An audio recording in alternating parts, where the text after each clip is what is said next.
This Parsha podcast is dedicated in honor of a new baby, Ezra Amiel, the new son of our friends Naomi and Matthew Sulzberger, and grandson of our dear friends and longtime friends of TORCH, Dov and Rikki Eisner.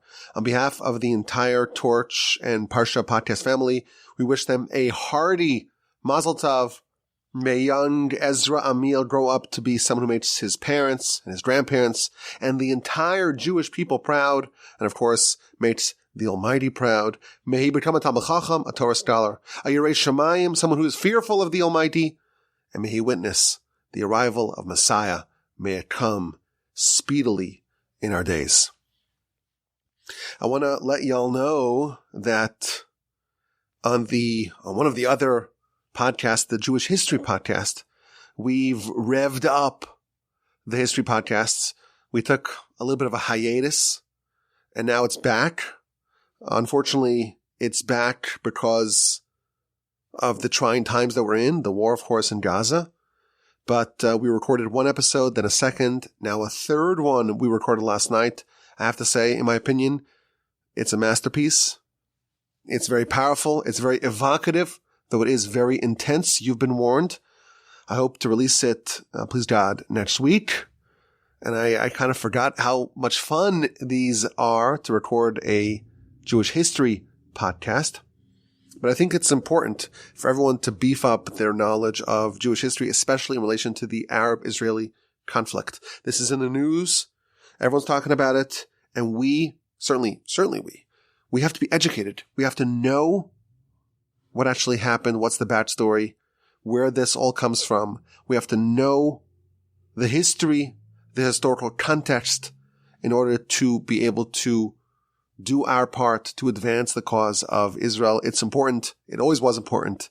It is of paramount importance today. It's critical. So jump over to the Jewish History Podcast and restart listening to the Jewish History Podcast episodes. Now, on one of my other shows, This Jewish Life, just relatedly, I spoke to my dear friend Blake Cohn. He spent a week in Israel. He went there to volunteer, but also to get a sense of what the people there are going through, what life is like in wartime Israel. It was the longest episode we ever recorded. Thank God he did most of the talking, and the audio wasn't great. It's a story, but he told some riveting stories about what the pulse of the land is like. I highly recommend that you listen to that episode as well. And finally, a shout out to all those who chipped in to help TORCH. As I mentioned last week, we only do one fundraiser a year in the first quarter, but in December, now it's the end of the year, we want to make sure that everyone has the opportunity to share some of their blessings with us. And it's particularly helpful now. We hit a bit of a snag, a bit of a financial crunch. And I want to thank all those who reached out and went to our website, torchweb.org, and gave us a boost. We work round the clock to advance the cause of Torah, to connect Jews and Judaism, to spread the Almighty's word, to disseminate Torah worldwide. And when you support the great work of TORCH, you are our partner in all that we do. And for that, we are eternally grateful. The website is, again, torchweb.org. You find the link in the description. And my email address is rabbiwalby@gmail.com. It's Parshas Vayeishev, and we are following the story of Joseph. Joseph, the son, the favorite son of Jacob. He will descend to Egypt. And our Parsha is the beginning of the fulfillment of the prophecy given to Abraham all the way back in chapter 15 of Genesis, the prophecy of the covenant between the parts, where Abraham is told that your nation, your descendants will be subjected to centuries of enslavement and oppression in a foreign land, and they'll be worked, and they'll be tormented, and then they'll leave with great wealth. Our Parsha, we see the cascading series of events that will lead to this. There's going to be enmity between Joseph and his brothers, and they're going to want to kill him. Ultimately, they'll sell him. He'll go to Egypt. He'll be imprisoned there. Eventually, he's going to come out of prison, make a very powerful impression upon Pharaoh. He's going to be elevated to being viceroy of Egypt, and eventually series of events will happen, and Jacob and his sons will all descend down to Egypt, and they'll fulfill the dreams foretold in our Parsha, and the nation will descend to Egypt and spend several hundred years there. But the first 11 verses of our Parsha set up the events that are to follow, and it starts with the family of Jacob. Jacob seems like he's gotten past the tyrants. Both Laban and Esav are in the rearview mirror, and he settles down in the land of Canaan, the land of his father.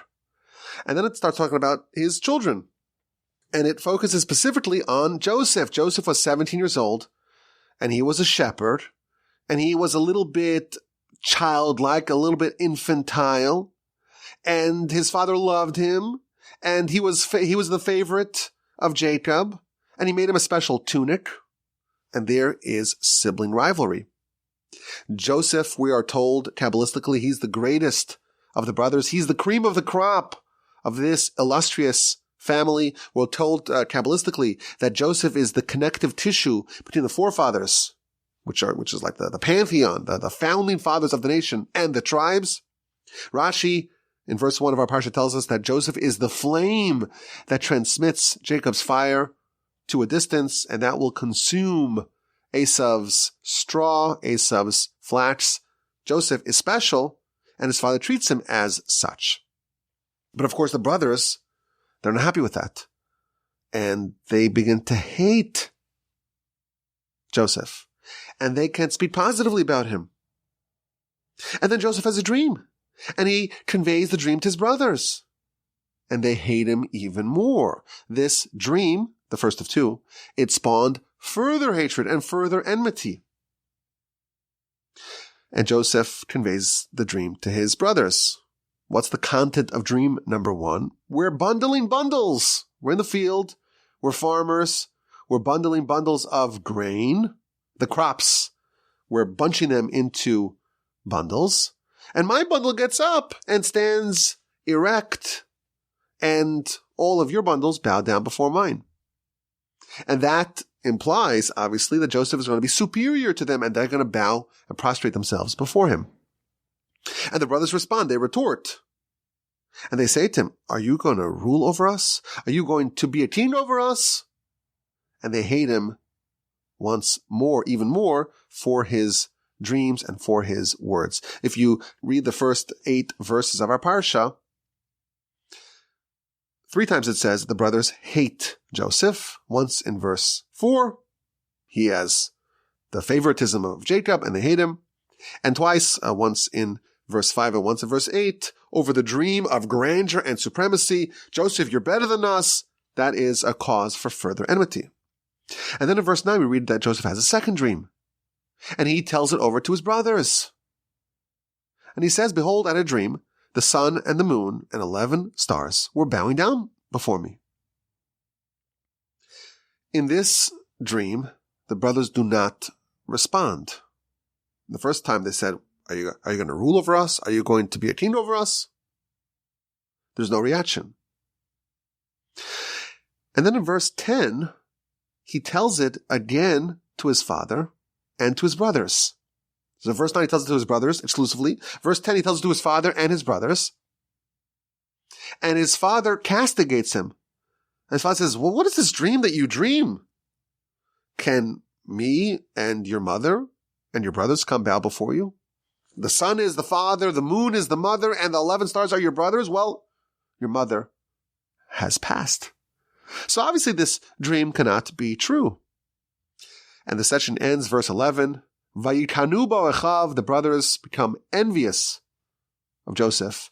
Ve'aviv shamar sadavar, but the father, i.e. Jacob, he guarded it. He anticipated it. He did rebuke Joseph, but truthfully in his heart, he had a suspicion and he had an anticipation that this, in fact, would be true. So this is the beginning of our parsha, the 2 dreams of Joseph. At the end of the parsha, we'll have 2 more dreams, the butler and the baker. At the beginning of next week's parsha, we will have 2 more dreams, Pharaoh's 2 dreams that greatly unsettle him. But these are the 2 dreams of Joseph. And it's interesting, if you study them carefully, you find a lot of questions. First of all, the dreams are kind of similar. They're both Joseph having a dream where he's told that he is supreme over his brothers. He's greater than them, and they're bowing before him. And obviously we discover later on in the story that this actually happened. But wouldn't one dream suffice? Wouldn't one dream of Joseph being supreme over his brothers, ruling over them bowing before him, wouldn't that be enough? Why do we have two? And why does Joseph tell it to his brothers? They hate him, and he tells them the dream, and that just adds fuel to the fire. They hate him even more. And then he has a second dream, and after the first dream, the brothers tell him, "Are you going to rule over us?" He has a second dream, and he makes the decision to tell his brothers, and they don't respond, and he tells it over again to his father and his brothers. So why is Joseph so insistent on telling these dreams to his family, to his brothers? And that's, of course, very disturbing for them, distressing for them to hear that younger brother, baby Joe, is going to rule over us. Now, regarding the second dream, Rashi already addresses this. Rashi says that he told it initially to his brothers. Verse 9, they didn't respond. And then he told it over again to his father, bifneim, in front of them. And again, this is all mysterious. Why does he need to tell the second dream to them twice? Why does he, if he wants to tell it to his father, tell the father? But it seems like there's an emphasis that Joseph wanted to tell the dream over to his father in front of his brothers. Furthermore, after the first dream, the brothers respond. They are incredulous. Hamaloch timloch aleinu, you're going to rule over us? You're going to be a king over us? Im sholtim shol banu, will you dominate us? The brothers have a response to dream number one. Why don't the brothers respond with some substantive retort to dream number two? There's no response. Why not? And finally, if you analyze and study this narrative carefully, you'll see a subtle shift in the brothers' sentiment from dream number one to dream number two. Again, the major overarching theme of both dreams is the same, that Joseph will rule over them and they will bow before him. The first dream elicits a reaction of hatred. They hated him even more for this dream.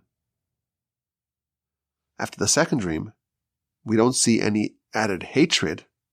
Vayikanu bo'achav, they are envious of him. If we read this exchange very carefully, with an eagle eye, we reveal all these interesting nuances. And if we just read it on a superficial level with just a cursory reading, we'll miss it all. Now, as you know, this is year 8 of the Parsha Podcast, and the theme of this year is Dad, to go deep and deeper beneath the surface to the, not just the text, but the subtext of the Parsha. So maybe in previous years we could say, you know what, these nuances and all these questions, we could just move past it, but not this year. We cannot subsist with a surface understanding. Let's go a bit deeper. And this is going to be courtesy of the Maharal. Dreams may have prophetic properties to them. If you look at all the dreams recounted in Genesis, I believe there are 11, all of them turn out to be prophetic. They turn out to foretell about the future. Interestingly, we don't think in this way. Rambam actually tells us that all prophecies, with the exception of Moshe, with the exception of Mosaic prophecies, all prophecies are conveyed when the prophet is in a dreamlike state. So the fact that dreams could be a venue for prophecy, that's well established. But of course, most dreams are nonsense. But in Genesis, if the Torah is going to tell us a dream, it's not going to be, just some inconsequential, fantastic, imaginative dream. It's going to be real. And the Talmud even tells us that today, of course, we don't have any real prophets, but there's still a possibility for some degree of clairvoyant messaging, prophecy, light that can be conveyed via dreams. Of course, the absolute overwhelming majority of dreams are baloney. It's malarkey. But some of them contain a kernel of truth. Yes, truth marbled with nonsense, but they can contain truth. And they can be a portent, they can be a harbinger, they can foretell the future. And Derech Hashem, as an aside, the wonderful work of Jewish philosophy by Ramchal, he has a whole section dedicated to the spiritual nature of dreams and what happens to the soul when someone's sleeping and why maybe a dream is a suitable state for prophecy. But there is a concept that a dream can be a state of being for prophecy. Even so, the Talmud delineates some criteria. There are some rules governing prophetic dreams. And again, most dreams, they're just nonsense. They're just simple what a person thinks about during the day. That's what they will dream about at night, and they carry no prognosticative weight. It's not clairvoyant, it's not prophetic. But some dreams are. And those dreams, the Talmud tells us, there is a requirement, 2 requirements, for them to carry weight. Number 1, it has to be a repeating dream. It can't just be a one and done. Number 2, they have to be interpreted. The dream follows the interpretation. And therefore, if a dream is never interpreted, it's not like brought down, it's not summoned to this world, and it just goes back. The prophecy returns to where it came from. With that background, says Maharal, that's how we understand the 2 dreams of Joseph. When Joseph has one dream, it's not an indicator of anything. And the brothers ridicule it. And they say, Hamaloch timloch aleinu, will you become a king over us? Will you rule over us? Will you dominate us? But then he has a second dream. And they respond with stony silence. And Joseph is telling them the dreams because Joseph wants to actualize them. He wants to bring them down to this world. He wants to concretize them. He wants to ensure that they'll actually happen. So he's trying to elicit some sort of interpretation. And therefore he tells the dream to them again. And that way it will be substantiated. But the brothers, they don't want to do it. They know this is dream number 2. And they don't want to fulfill the missing criterion to render dreams into being legitimized. They don't want to give it any more power. So they don't say a word. They don't interpret it. They don't even respond with ridicule. So Joseph repeats it in front of Jacob and in front of the brothers. And then Jacob offers his commentary. Havon avo, will me and your mother come to bow before you? Jacob responded. He interpreted the dream. Dream number 1 was now interpreted. Dream number 2 is now interpreted. And the brothers are present. Thus, says Maharal, Jacob is tacitly including the brothers in the interpretation of the dream. All the criteria for having dreams being legitimate prophetic portents have now been fulfilled. And the brothers, they respond with envy. When they thought it was just silly nonsense, dream number 1, they hated him. Who is this kid? Who is this kid who thinks that he can rule over us? What kind of nonsense is that? It's obviously not real. It's only one dream. It's not real. It just must be he's fantasizing about controlling us. So they hate him. But then he has a second dream, and they don't respond to it. And then Joseph outmaneuvers them and tells it to Jacob in front of them, And Jacob interprets it. Now it's substantial. And now they have reason to suspect that it will actually happen. And they are envious. That is how Maharal unpacks the beginning of our Parsha. It's obviously a very sophisticated and clever and nuanced read of this narrative, and it answers all of our questions. And it explains why the Torah spends so much time to all the nuances and all the different elements of this narrative. We, of course, have a word for that. That's a deep reading of this part of the Parsha. But it's year 8 of the Parsha Podcast. We don't just go deeper, go deep and deeper. Because if you work out what Maharal is saying, and you follow the storyline of Joseph and the brothers, you discover an incredible insight that the brothers understand.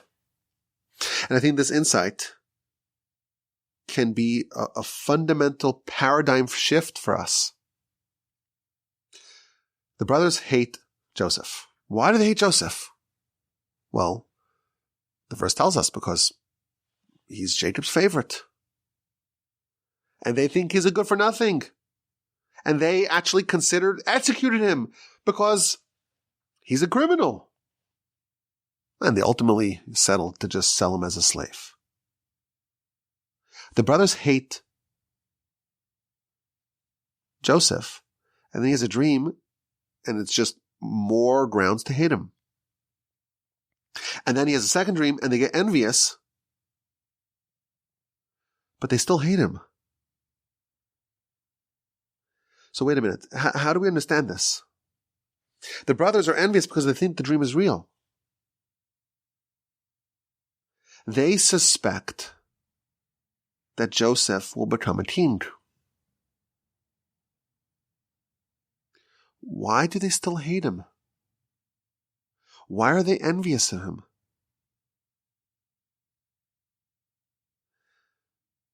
Maybe if Joseph was not legitimately going to be a king, you could hate him. You could hate him for his sentiments of grandeur and supremacy.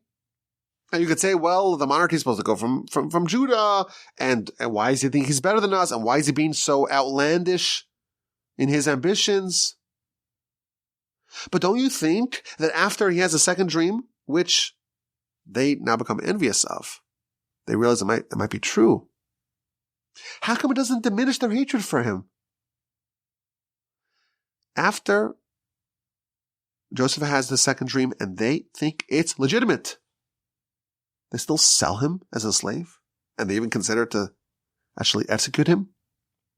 And they still belittle him, and they say, oh, look, here's the dreamer who's coming. The brothers have a very low opinion of Joseph. And this dream, or these dreams, that they became envious of. So they know there's something there. It doesn't change their perspective. It doesn't make them appreciate him. Why doesn't the second dream, the dream that elicited envy, why doesn't that convince them that maybe Joseph truly is destined for greatness? Listen, they became envious. You're only envious of someone that has something. They became envious of Joseph because he has a future of being a king. Joseph seems to have a legitimate claim to being special. But it doesn't change the brother's perspective. If God determined that Joseph is supposed to be a king, that's a reason to be envious? That's a reason to hate him? If it's divinely ordained, you don't imagine that the brothers of Joseph, the sons of Jacob, that they would be envious and they would maintain their hatred. There's a very powerful idea here. This idea I heard courtesy of Rabbi Berkowitz. The brothers are telling us something very powerful. Yes, there is truth to Joseph's dream. He is destined to become a king. But they thought that he was not worthy of it. They thought that Joseph used an improper way to become king. They thought he's still a dreamer, he's still unserious, he's still worthy of having their enmity. Notwithstanding the prophecy that they legitimized, that they knew was legitimate and they were envious of, they thought that Joseph was undeserving. The brothers are telling us, this is their perspective. Again, it turns out they're wrong. They're saying, yes, there's a prophecy, but the prophecy is telling us how things will be, not how things ought to be. And the way things ought to be is that Joseph should not be a king. He is unworthy of being a king, and he was chosen nonetheless. The brothers are telling us that it's possible for a person who's not deserving of some level of greatness, who's not deserving of some promotion, who's not deserving of some heightened stature and distinction. They're not deserving of it, but there's a process by which someone can get that nonetheless. And that's what the brothers thought of Joseph's claim to the throne. Yes, they are resigned to the fact that Joseph will be elevated and will be promoted and will become a king. He had one dream, two dreams, and they were both interpreted, and they became envious of him. But they still hate him. They still think he is unworthy. Their position is that it's not necessarily divinely ordained because Joseph is deserving. No, he's undeserving, and he gets it nonetheless.